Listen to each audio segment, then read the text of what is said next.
na justiça do trato com o próximo, se revela de maneira concreta a justiça de Deus nas nossas vidas.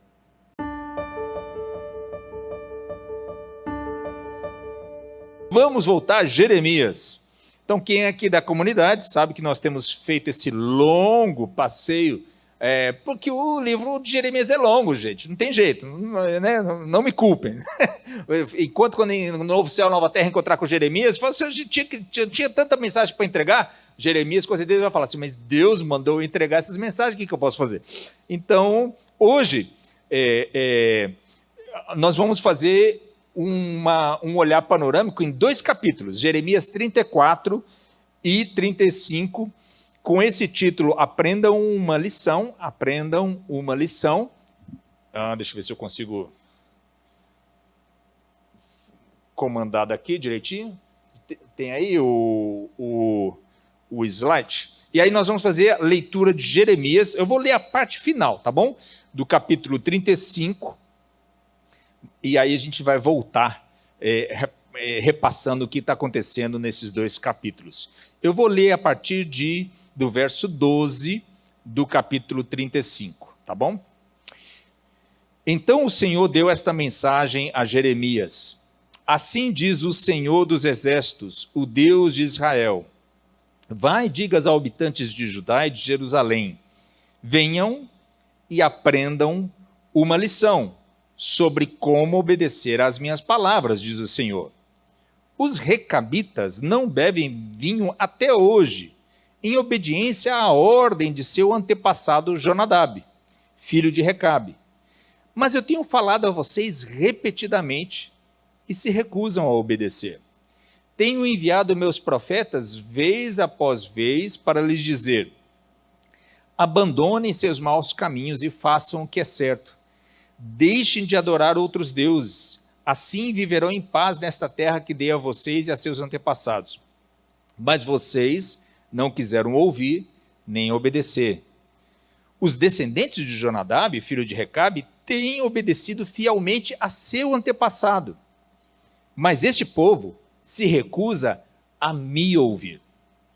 Portanto, assim diz o Senhor Deus dos Exércitos, Deus de Israel, porque não querem me ouvir nem responder quando os chamo, enviarei sobre Judá e sobre Jerusalém todas as calamidades que eu prometi. Então Jeremias se voltou para os recabitas e disse: assim diz o Senhor dos Exércitos, o Deus de Israel, vocês obedeceram a todas as ordens de seu antepassado Jonadab e seguiram todas as suas instruções. Por isso, assim diz o Senhor dos Exércitos, Deus de Israel, sempre haverá descendentes de Jonadab, filho de Recabe, para me servir. Vamos orar. Senhor, obrigado pela tua palavra.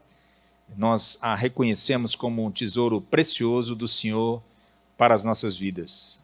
Assim como ela foi um tesouro precioso para o teu povo no passado, na época do profeta Jeremias, ela é também esse tesouro, um presente especial do Senhor para nós hoje. Oramos que o mesmo Espírito que inspirou o profeta a falar no passado, também esteja presente com a gente hoje, quando abrimos e meditamos em sua palavra. Que o Senhor nos ajude a que essa palavra chegue bem ao nosso coração, à nossa mente, à nossa vida, e que o teu Espírito também nos ajude a estarmos abertos para as transformações que o Senhor quer operar em nós, a partir da tua palavra. Assim te pedimos em Cristo Jesus. Amém. Hoje, esse é o convite de Jeremias, né, que ele nos faz, para que aprendamos uma lição. E essa exortação vem diretamente lá do verso 13 do capítulo 35. Aprendam uma lição. Vamos ver lado a lado os 2 capítulos e depois eu animo vocês que leiam com calma em casa os 2 capítulos, Jeremias 34 e 35. A lição, eu creio que ela nos virá exatamente do contraste que acontece nessas 2 histórias que nos são contadas, quando o editor do livro de Jeremias, cremos que guiado pelo Espírito Santo, as coloca lado a lado na sua edição final e que ficou preservada para nós até hoje no livro de Jeremias. Qual que é a lição? O que podemos aprender dela? recordemos aqui juntos o que acontece no capítulo 34. E nós temos no capítulo 34 uma promessa quebrada. Uma promessa quebrada. Vejamos aí o que acontece no capítulo 34. Recordamos que a cidade de Jerusalém ela estava sitiada pelos babilônios, pelo exército de Nabucodonosor. E as mensagens que Deus entregava através de Jeremias eram de que eles sim seriam invadidos e levados ao exílio. Jeremias foi inclusive preso algumas vezes por ficar entregando essa mensagem um tanto quanto impopular para eles. Pois bem, o rei nesse momento era um rei chamado Zedequias, o último rei de Judá antes deles serem levados ao exílio na Babilônia. Era um rei fraco, inconstante, sem coragem, alguns diriam que um vacilão, mas eu estava pensando, né, vacilão, eu vou falar vacilão porque como que jovem entende, mas na verdade eu sei, era jovem quando eu era jovem. Então, quando eu falo vacilão, talvez assim o jovem de hoje, né, tio, o que é isso? Isso é da tua época. Deve ter outros adjetivos que vocês, enfim, usem esses adjetivos que vocês têm de hoje para o rei Zedequias. Era isso mesmo. É interessante que esse capítulo do livro até que começa com uma referência mais positiva para o rei Zedequias. Claro que ainda há a parte difícil da mensagem, né, que confirma que eles seriam derrotados, vão ser levados ao exílio, o próprio rei também vai ser levado ao exílio, mas ainda assim há uma nota, digamos, mais positiva. E era a promessa de que Zedequias não morreria na guerra, mas em paz, com homenagens e luto por parte do seu povo. O problema é que quando a gente adianta, e a gente vai chegar lá, na história, no capítulo 39, versos 5 a 7, veremos que o final do rei Zedequias não foi assim tão bom. Ele foi preso, ele foi torturado, ele viu os seus filhos e os nobres, né, a liderança do povo, serem mortos na frente dele, ele teve seus olhos arrancados e foi levado preso. Não parece nada como morrer em paz, né? Quando se lê depois isso, foi assim, né? O que aconteceu? Talvez uma das explicações é que a promessa que foi dada para Zedequias aqui, ela deveria ser entendida como tantas outras promessas entregadas pelos profetas, que promessas condicionais. Ou seja, se Zedequias agisse diferente, então seu futuro seria outro, seu futuro seria melhor. Aliás, quando a gente lê os profetas, isso é um exercício interessante, perceber como está cheio dessas promessas condicionais, que usam muito essas, né, a turma do Enem, conjunções condicionais. Se, caso, tá ruim o microfone? Se, caso o microfone não funcione bem, agora está melhor? Se, caso, aí uma coisa, ou se não, outra coisa. Isso é uma linguagem muito comum na Bíblia, em especial nos profetas. Então, você vê como um alerta. E responsabilidade, depende dos caminhos que a gente escolhe. Depende dos caminhos que a gente escolhe. Vemos que no capítulo 34, aparentemente Zedequias sim tentou fazer algo diferente. E aparece no capítulo 34 um decreto para libertação. O rei promulga um decreto para a libertação dos escravos no meio do seu povo. A gente não tem como saber a motivação de Zedequias, essa é a verdade. Não temos como saber.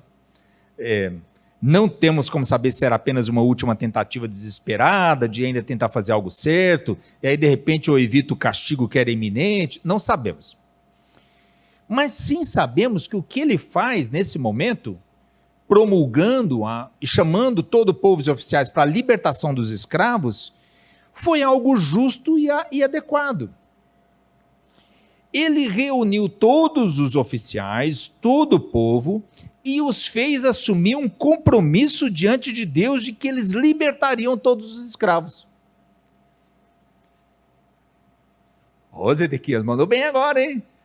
Alguém podia dizer, opa, maravilha, olha só que bacana. O problema, nos conta a história aqui, logo depois, bem rápido, eles mudam de ideia e voltam a escravizar os homens e as mulheres que eles haviam libertado. Logo depois, mudam de ideia e voltam a escravizar aquelas pessoas. Aí nós temos o que o Senhor lhes fala sobre isso. No verso 13 a 16, eu vou ler aqui, no versos 13 ao 16 do capítulo 34. Assim diz o Senhor, o Deus de Israel, fiz uma aliança com seus antepassados muito tempo atrás, quando os livrei da escravidão no Egito. Disse-lhes que todo escravo hebreu deveria ser liberto depois de servir durante 6 anos. Contudo, seus antepassados não me deram ouvidos nem me obedeceram. Há pouco tempo vocês se arrependeram e fizeram o que era certo aos meus olhos. Libertaram os escravos e fizeram comigo uma aliança solene no templo que leva meu nome. Agora, porém, voltaram atrás em seu juramento e profanaram meu nome ao pegar de volta os homens e as mulheres que haviam libertado e os obrigar a ser escravos novamente. O que está acontecendo aqui? O Senhor lhes lembra que o Senhor os havia libertado da escravidão no Egito. Ou seja, se o Senhor havia libertado o povo da escravidão no Egito, esse era um antecedente importante que eles não deveriam esquecer. O Senhor os lembra que na lei entregue a eles após a libertação no Egito, após o êxodo, né, e a libertação, que o Senhor determinou em uma aliança com eles, um acordo, um pacto, que eles deveriam libertar os escravos do seu próprio povo depois de 6 anos. Um parêntese. Nós não vamos entrar aqui hoje nesse tema complexo de tentar entender a escravidão em outras culturas, em outras épocas. E é de fato um tema complexo. O distanciamento histórico e cultural, às vezes, não cai muito bem. O que está acontecendo aqui? Mas ainda assim nós precisamos, ainda que nós não vamos entrar para tentar explorar em mais detalhes como que isso se dava culturalmente naquela época, o que nós vamos observar aqui é algo importante que estava acontecendo. Havia no meio do povo uma lei do sabático, que era uma lei que determinava a libertação dos escravos do seu próprio povo depois de 6 anos de trabalho. E essa lei, ela trazia um princípio importante, que era: as pessoas mais vulneráveis não deveriam ser abusadas na sua vulnerabilidade. Vamos lá, tentando explicando um pouco melhor. Esses escravos no meio do povo hebreu, que eram escravos entre o próprio povo, como diz o texto bem claro aqui, que está fazendo referência, eram escravos entre o seu próprio povo. Como é que eles se tornavam escravos? E isso tem que nos ajudar a entender o que está acontecendo aqui. Naquela época, essas pessoas se tornavam escravos, escravas, por um tema das suas dívidas. Elas ficavam endividadas, não conseguiam pagar. E o acordo social que era feito é que elas então eram colocadas para trabalhar como escravos, escravas para os seus credores, para pagar aquela dívida. Era a negociação que se dava. Aí fala assim, escravos indefinidamente? Não. E aí entra a lei que foi colocada naquela época. E a aliança, a lei indicava que eles deveriam fazer isso por um máximo de 6 anos e depois deveriam ser libertos. Ou seja, na dinâmica lá, em lugar deles, era o arranjo comunitário da sociedade, o pacto social feito, em lugar de serem presos, ou em lugar de sofrerem qualquer outra violência por causa das suas dívidas, não. Vão trabalhar como escravos. Você percebe? Eu sei que às vezes é meio difícil da gente entender porque a gente vive em outra cultura, outro contexto. Mas era o pacto social. Para evitar prisão, para evitar violência, eles faziam desse jeito. Aí vem a lei, mas não pode ir além de 6 anos. Uma curiosidade, um detalhe, mas não menos importante. Essa havia sido a primeira lei dada por Deus ao povo depois dos 10 mandamentos. Uau! Ou seja, depois das grandes tábuas dos 10 mandamentos, começam no livro do Êxodo a aparecer várias outras leis que são entregues por Deus ao povo. E a primeira que aparece é essa. Mas tem uma coisa, aqueles que se tornam escravos, eles podem ficar escravos só por 6 anos. Depois, no 7º ano, eles têm que ser libertos. Isso nos ajuda a perceber a importância desse tipo de contrato social na vida comunitária do povo. Reforço, eu sei que às vezes quando a gente fala de outras culturas, outra época, é diferente, é estranho, mas talvez esses detalhes vão nos ajudando a entender um pouco mais o que acontecia. Qual que foi o problema?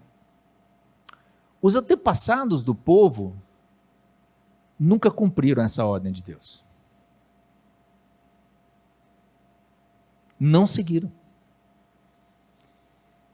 Eles mantinham entre o seu próprio povo indefinidamente aquelas pessoas como escravos. E eles são condenados por isso. Mais de uma vez, vocês fizeram o que era errado. No capítulo 34, de novo, não só vocês, mas os seus antepassados. No passado já fizeram errado, e agora, outra vez, no capítulo 34, vemos quando, depois do decreto do rei de Zedequias, eles fazem errado novamente. Voltam atrás. E veja que poderiam haver atenuantes, para o que eles fizeram. Nessa época, eles estavam sitiados pelos babilônios. Consegue imaginar os enormes desafios que eles enfrentavam? Cidade sitiada. Não tem como sair para conseguir o que era básico, inclusive para a sua subsistência, para ter alimento. Aí vem o pessoal e fala, não, é para deixar de ter escravos. Aí a gente até imagina os possíveis argumentos que eles podem ter apresentado. Mas rei Zedequias, as condições macroeconômicas não são favoráveis. Olha a situação que nós estamos em Judá, em Jerusalém sitiada. Como que eu vou ainda libertar os escravos? Outros poderiam dizer, não teremos como sobreviver sem o trabalho desses escravos. Alguém podia vir para Jeremias, presta atenção. Esses escravos são escravos, mas eles estão melhor agora como escravos do que eles estarão se forem libertos. Vão ficar o léu, pelo menos com a gente na nossa casa, estão protegidos. Jeremias, o rei Zedequias, nós consideramos esses escravos até como parte da nossa família.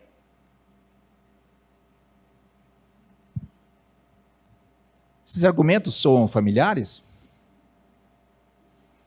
Porque todas as desculpas que nós possamos imaginar, que tristemente nos soam bem familiares, elas atravessam as épocas e os contextos.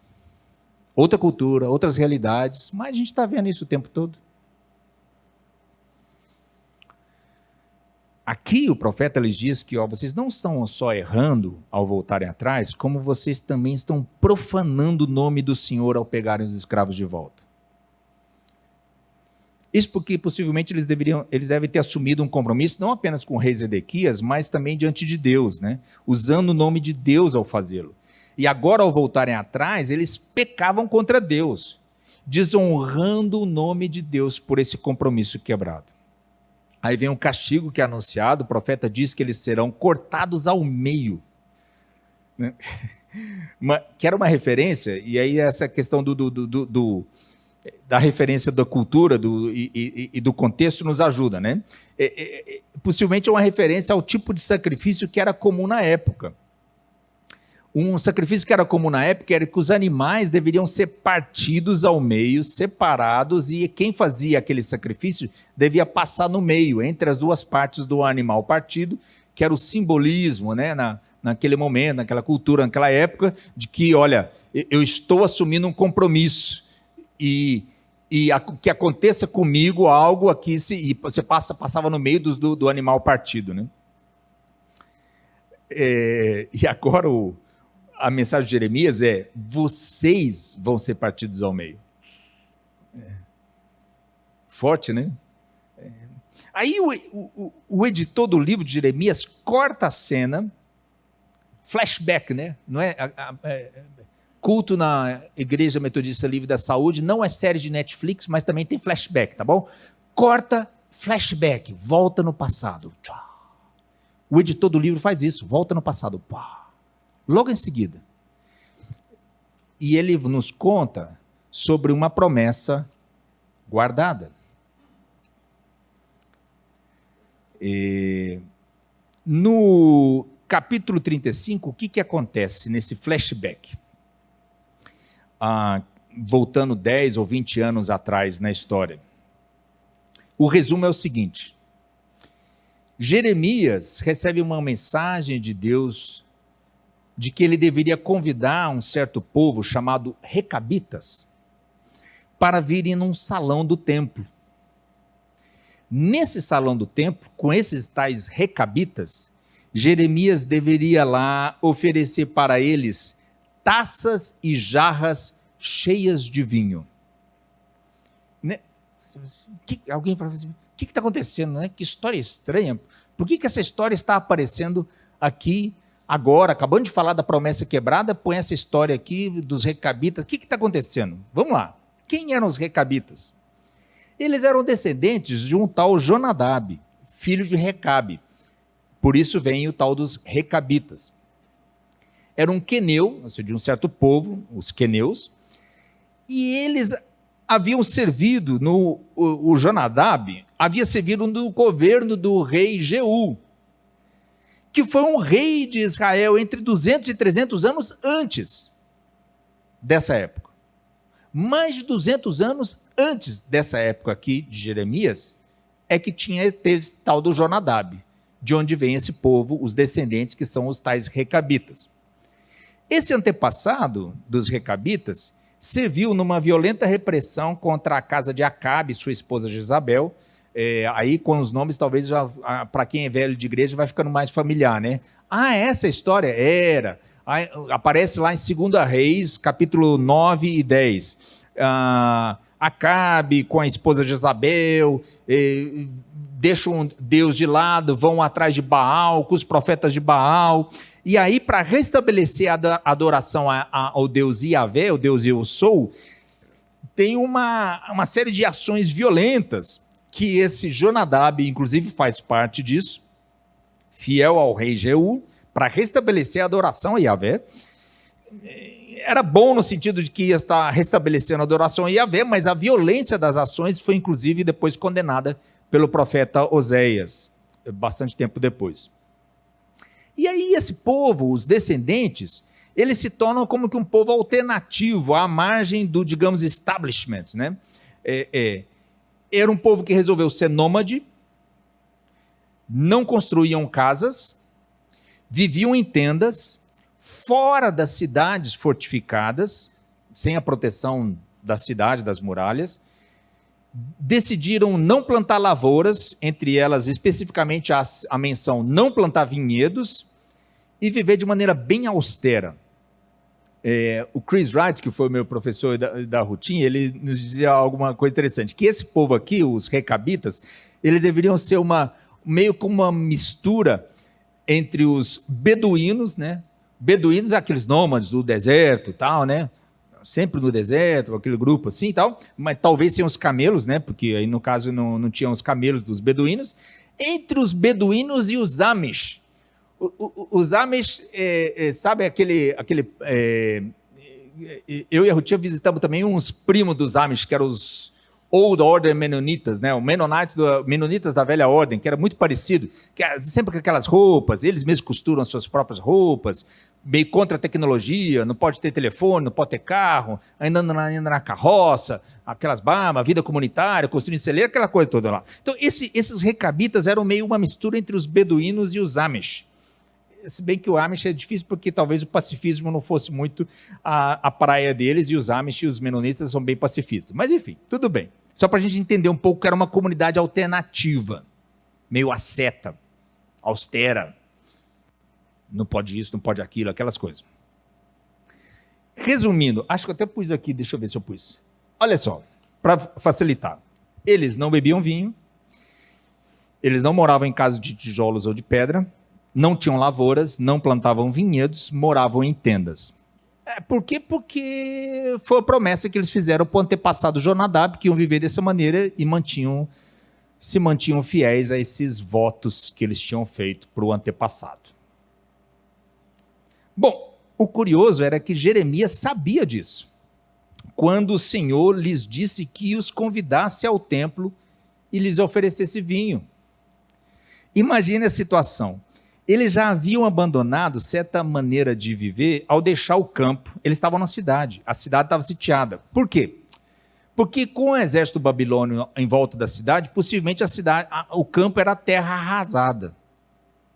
Lembra que a compra do campo da Anatote era uma coisa muito diferente? O campo era arrasado. Eles estavam lá tentando se salvar dentro da cidade. Então os recabitas vieram para dentro da cidade. A gente não sabe se aí eles abriram mão dessa coisa de viver em tendas e foram morar em alguma casa, ou se armaram tenda em alguma rua lá de Jerusalém, e o pessoal até estava reclamando, mas essa tenda aqui, isso não é lugar para essa tenda, enfim, tudo mais, mas eles estavam dentro da cidade. O fato é que Jeremias recebe essa ordem para ir até onde eles estavam dentro de Jerusalém e os trazer até o templo. No templo, com uma riqueza de detalhes, quando vocês lerem, vocês vão perceber, sobre onde exatamente no templo eles deveriam ir. Jeremias lhes oferece, lhes apresenta vários jarros e taças de vinho para eles. Aí fala, mas Jeremias, você não sabe que eles não tomam vinho, né? Mas Jeremias, mas Deus está me mandando fazer isso, o que eu vou fazer? Deus me mandou, eu estou fazendo. Vem aqui são as jarras e taças de vinho. Imagina, o pessoal chega, os recabitas lá na sala, aquela cena. A gente pode imaginar, né? As coisas já estavam difíceis para ele. A vida não estava fácil para ninguém, mas talvez mais difícil ainda para eles. Eles tiveram que se realojar na cidade. Era o profeta Jeremias que estava ali oferecendo vinho. O profeta, o famoso profeta, no templo, na casa de Deus, está lá. Ainda diz, o profeta dizendo que foi Deus quem mandou dar vinho para eles. Vocês percebem uma coisa aqui? Para o recabita não estava fácil ser fiel não, né? Porque eu falei assim, mas já fizemos, já viemos para a cidade. Por que não, né? O profeta, né? Não sei se todos, mas algum deles, é o profeta, né? Estamos no templo, é vinho abençoado, pode ir. Mas o que acontece? Eles dizem não para o profeta Jeremias. Recusam o vinho que lhes foi oferecido, e ao recusar, eles mencionam o compromisso que eles fizeram com o antepassado deles, mais de 200 anos antes. Eles rejeitam com base em um compromisso feito com um ancestral distante que havia vivido séculos antes. Bom, eu falei uma lição, mas de repente são lições, né? Eu vou plural, porque eu acredito que há várias lições aqui. Como o tempo já está avançado, eu vou fazer um breve exercício só de pontuar rapidamente algumas, e eu animo a vocês que façam também esse exercício em casa. Quinta-feira é o dia de folga do Lemos Juntos, né? Então, por exemplo, não tem texto por quinta-feira? Pega lá Jeremias 34, 35, lê os 2 capítulos e medita, né? Por que será que o editor colocou esses 2 capítulos lado a lado? Que lições a gente precisa aprender do contraste entre essas 2 histórias? E vamos a algumas possíveis aqui rapidamente. Primeiro, há uma lição aqui sobre fidelidade. Sobre a posição dos recabitas, olha que interessante, não há nenhum juízo de valor sobre se a decisão deles tomarem vinho ou não, viver em tendas ou não, plantar lavouras ou não, se é certo ou errado. Não é esse o critério, não é esse o ponto. Do tipo, eles recusam o vinho, então todos devem recusar o vinho. Não é esse o ponto. Ainda que alguns talvez gostem desse tipo de aplicação, mas fugiria da lição principal aqui. O ponto principal não é sobre legalismo, sobre seguir ou não certas normas, como se o mais importante fosse ou recusar o vinho, ou não plantar lavouras, nem vinhedos, ou não construir casas. Não era essa a lição. A lição era que o povo não estava ouvindo a palavra de Deus.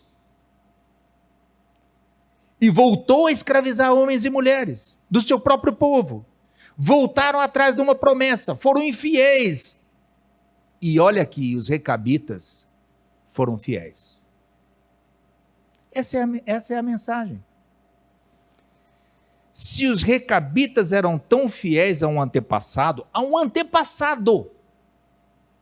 não deveria o povo aprender a ser mais fiel a Deus, Pai, Criador de todas as coisas? Não deveriam aprender a ser mais fiéis e obedientes à palavra de Deus? Uma segunda lição é que compromissos são importantes. É uma lição simples, mas tão necessária. Compromissos são importantes ainda mais quando são compromissos feitos diante do Senhor. Seja diante do Senhor, né, aquela ideia do Deus como testemunha, ou ainda quando se trata de um compromisso de cumprir ou realizar algo que o Senhor já nos instruiu. O Senhor já nos instruiu na sua palavra para que assim o fizéssemos. Aí tudo bem, a gente faz um compromisso solene, às vezes com testemunha, diante dos outros. Compromissos são importantes. Outra lição rápida aqui: justiça não é só falar, mas é fazer o certo. Às vezes a gente gosta de falar, né? Falar muito. Mas na hora de fazer algo em obediência ao que o Senhor nos ordenou, a gente falha, porque a gente fica só no gogó. É bom parar para ler e meditar no contraste entre essas duas histórias, porque elas nos mostram que mais vale a fidelidade teimosa dos recabitas do que a instabilidade, o ir e voltar do povo de Judá, ou nossa própria instabilidade e confiabilidade no dia de hoje. Olha só aqui.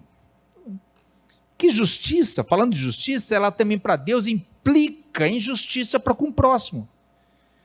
Quando a gente fala de justiça nesse texto, como em tantas outras partes das Escrituras, fica claro que o conceito de justiça não é abstrato, não é etéreo, mas tem a ver diretamente com a maneira como tratamos os demais.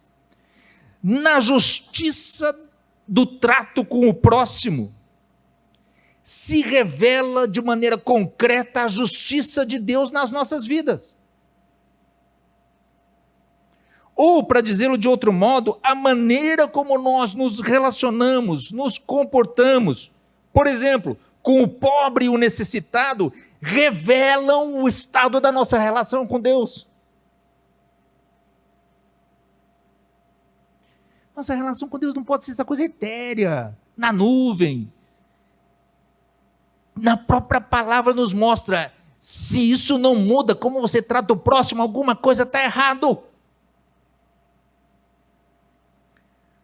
A pergunta aqui é também, como lição, como pergunta, talvez, a quem estamos ouvindo, né? A lição que fica é: se o povo de Judá não estava ouvindo a Deus, como chegaria então a ouvir a voz da sua própria consciência, que poderia levá-los ao arrependimento, ou ouvir a voz do pobre e do necessitado no seu meio? E aqui é esse ponto, que ouvir o necessitado e ouvir a Deus pode estar mais conectados do que a gente pensa. O Felipe, né, falou de ouvir passarinho, não é isso? O Felipe, você ouvindo passarinho, você falou assim: não sei se foi a pandemia.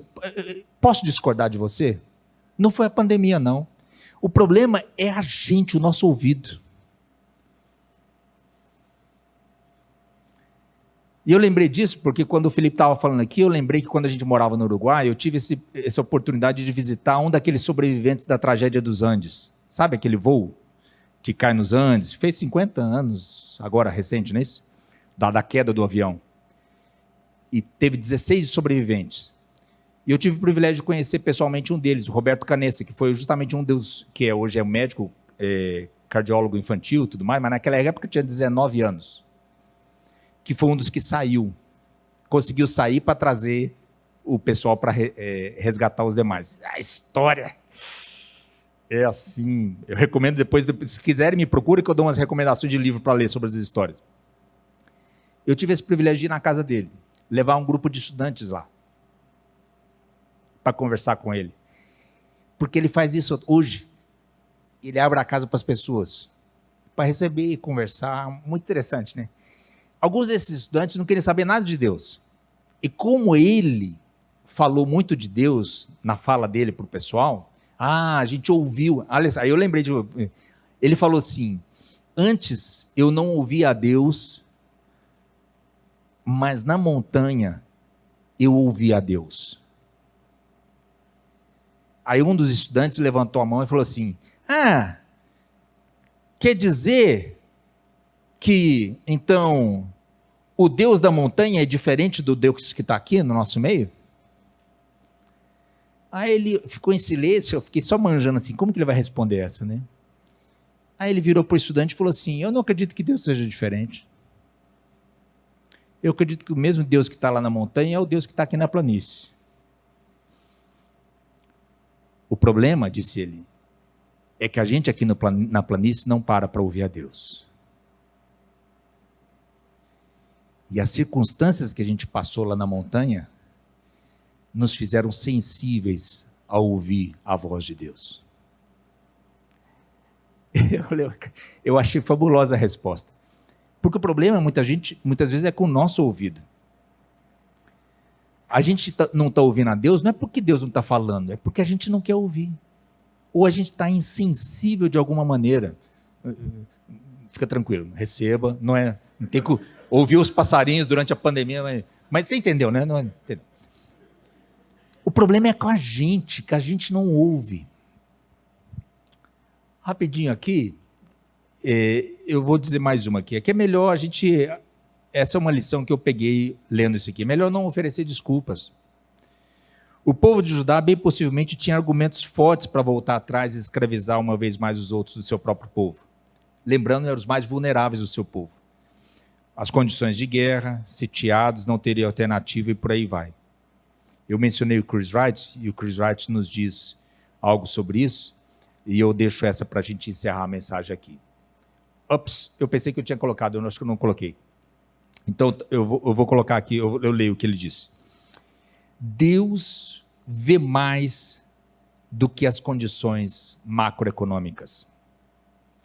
Deus vê mais que unidades de produção, mais do que commodities a serem compradas e vendidas.